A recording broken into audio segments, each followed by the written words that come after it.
right. So want to go through some weight loss, fat loss stuff. So first of all, when we're looking at this type of stuff, the first thing you got to remember is weight loss is not always what you actually want. So, people come through and they're like, oh, I lost 10 pounds doing this thing. Like, okay, that doesn't mean much. The reason I say it doesn't mean much is because did you lose fat? Did you lose muscle? Did you lose bone? Did you lose water weight? Did you lose inflammatory weight? What'd you lose? That matters tremendously. Like if you look at people and they're like, well, it's a lot harder to lose weight the second time.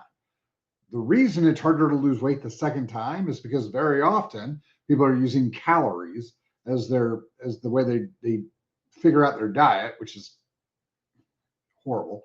And so what ends up happening is they cut back on the chemicals their body requires to feed and fuel their muscle tissue.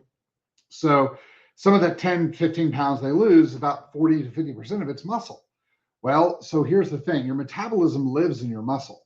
And so what ends up happening is that you lose the 10 or 15 pounds, and then because you're on a diet that sucks, because it's a calorie-based diet, it has nothing to do with anything. You're just starving yourself and destroying your body. And then, okay, you get the weight down there. Oh, okay, I'm going to go back on my original diet. You get fat again. And then what ends up happening is that you try to lose that extra 15 pounds you just gained. The problem is that the first time you had an extra 5-7 pounds of muscle. It was helping your body oxidize all this stuff. It was helping move out it was helping you to burn the fat and utilize it and get it out. The second time you had a lot less metabolic function. So you gained a lot more fat than you did muscle. And so the second time, working with less furnaces, you're trying to burn a higher amount of fat. That's why it's harder to lose the fat the second time. Plus, just starving yourself of nutrients isn't a great way to lose what you're trying to lose, which is fat. So when we start talking about weight loss and fat loss, it's important that we understand that aspect first. A lot of people, when they start changing their diet and stuff like that, they'll lose a little bit of water weight, and then they'll lose a bunch of muscle mass, and they're all excited about it. And that is not at all what you should be doing. Plus, weight is a really terrible way of measuring your health. So anyway, so when we're looking at fat loss, one of the big things that I think is holding a lot of people back that they don't know about is their insulin resistance and their high fasting insulin. So real fast out of the gate, what ends up happening inside your body chemically when we're trying to lose fat is what happens literally is that your body has to shift into a fat burning state. Well, in order to do that, it has to have lower insulin. So what normally happens in the body is your body is using sugar as a fuel source. And so what ends up happening is that it's using sugar, and then you start running out of sugar. And your body goes, uh-oh, we're almost out of sugar. And so what ends up happening is that the insulin starts coming down, and so the sugar starts coming down. What ends up happening is that your body releases glucagon. Glucagon starts turning that whole process around. Well, so what ends up happening is it releases glucagon, your body creates more sugar through gluconeogenesis, and it's burning fat the entire time it's doing that because it's shifted over from burning sugars, because you're almost out of them, to burning fat. That's how we get fat loss. Well, here's the issue.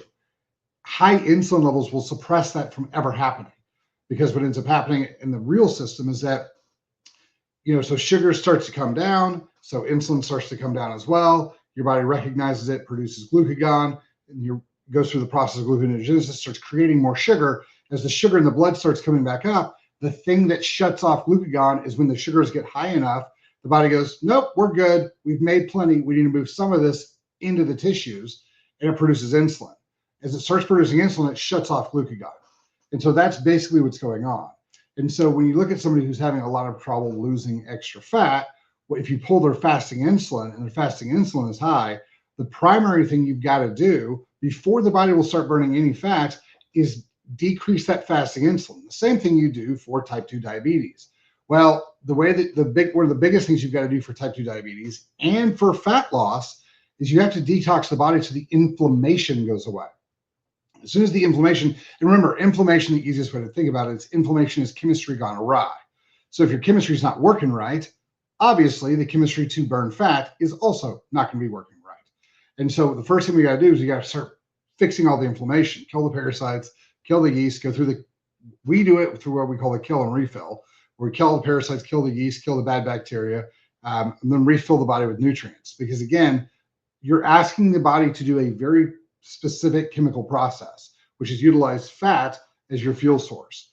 Well, your body has to have specific chemicals in order to get all that done, specifically liver bile. And so, because your bile actually breaks down fat into its usable components. And so that's one of those things where we're like, oh, why do you spend so much time fixing the liver? Well, because the liver is your primary metabolic organ. It's where all the stuff happens. It's where we create, we go through gluconeogenesis there. So we create sugar there. We burn fat there. Like a lot of your very important chemistry happens through your liver. And so we have to make sure the liver's ready to go. Pull the parasites out, get all the things that are keeping it from operating perfectly, get those issues out, and then fill it with the chemicals it requires, the nutrients it requires to actually function.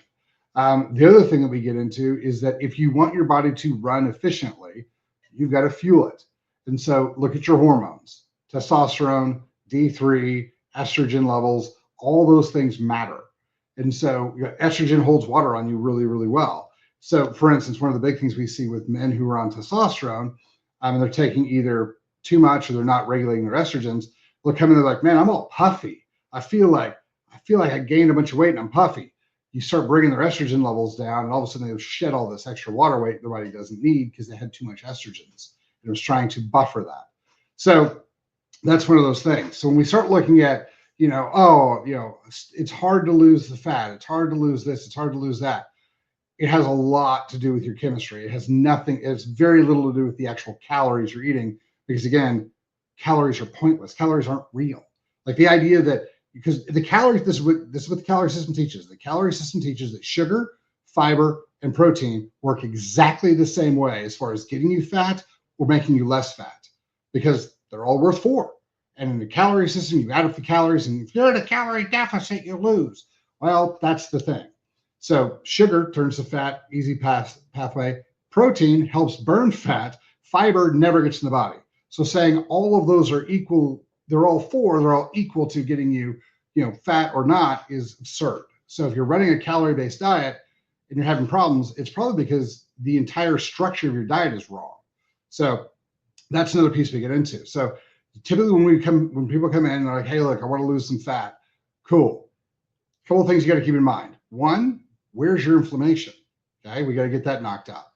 Parasitic infections, all that type of stuff. 2, where your hormones at? We got to get that reset. And then 3, we have to create a diet that is not based on calories, that is based on macros, that is beneficial for you. And then we have to make it out of a diet that you would be happy eating, because the vast majority of the diets people go on to lose weight are not sustainable at all. And they'll tell you that going into it. They're like, well, I'm going to cut out alcohol for a couple of weeks to lose some weight. I'm going to cut out sugar for a couple of weeks just to lose some weight. And then what? You're going to go back on it? Once you go back on it, you're going to gain the fat back. And again, if you haven't done it properly, you're probably going to lose some muscle along the way, making it significantly harder to lose the fat the second time. So the best option would be, and this is the way that I always taught it, is figure out how to macro set your diet so that you're eating, you're looking at fats. If you're really running it fancy, you're looking at saturated and monosaturated, all that type of stuff, or let somebody else do that for you. And you're looking at, this is really important, when you break your carbohydrates apart into fibers and sugars, you need to make sure that's happening. And then you look at your protein. I will often look at protein digestibility function. So how quickly it breaks down into amino acids for people. But that's a little bit more advanced than you want to do. And when you're looking at your sugars, you've got to look at, the glycemic function of them. Are they really high glycemic? Are they really low glycemic? Like that's going to tell you how your insulin response is going to be. So that's kind of how you put the diet together. Like, and it's not that hard. Like we have people who are eating, pie and cookie dough and steak and brisket and pizza and pasta and all sorts of stuff all the time. But the reason they're able to do it is because they're basing it off of macros. They're actually looking at the chemistry. They're not eating, they're not eating this pizza. They're eating this pizza. They're not eating these high inflammatory foods. They're eating these low inflammatory foods. And a lot of them are really, really good. In fact, I like most of them as good or better than the trash alternatives. So if we're looking to lose weight and you can't get the weight off, first of all, remember, weight's not your goal. Fat loss is your goal. In fact, I would tell you not to worry about your weight at all. If you can swap 5 pounds of muscle for 5 pounds of fat, thus keeping your weight exactly the same. That's what I would recommend you do every single time. It's always funny because we'll get women in who will technically gain weight because they gained a bunch of muscle over the course of 3, 5, 6, 10 months, and they'll weigh 140 instead of 130, and they will look and feel so much better. The only thing that bothers them is the scale. And I'm like, you look 10 times better, your clothes fit better, you're actually smaller than you were, you have tone, so you're not soft and flabby. The only thing on this whole thing that you're not happy about is that the scale went up because you've been taught your value as a person has somehow tied to this magic number of the amount of force you're pushing down on the ground with, which is absurd. So, there's a lot of education in here that is set to, I don't know if it just came about naturally and it's just all wrong, or if it was specifically designed to break you mentally and keep you from achieving your goals so people could sell you more stuff. I don't know which one it was, but that's kind of where we're at. So look at those type of things, check again, inflammation, detox all that stuff out properly, get your hormones reset, and then figure out a diet that's based on macros that you can live with. And here's the thing, like when I go through this with people, everyone we set up everyone on their own. Some people have, they end up doing better with a little plant heavier diet. Some people are, full carnivore. A lot of people, I'd say 80% of people are somewhere in the middle where, they're eating vegetables that they like, they're eating fruits that they like, they're eating, a lot of meats and some cheeses. The one thing that we do pull out of every single diet is we try to get as much processing out as we can. Because again, what you have to understand is that every time man touches something, we screw it up. And so if you want to get healthier, if you want to get, better, if you want to start getting more in the direction where you want to go, less of the stuff man has processed, man has changed. If we go back to the idea of we were designed and created to have specific nutrients, to do specific things, and this is how we base physiology, the study of life, then we've got to go back to original design. How are you created to do X, Y, Z? What foods and what chemicals were you designed to have? What chemicals were you not designed to have? Make sure the bad chemicals are out of your body, the good chemicals are in your body, and you'll do a whole lot better.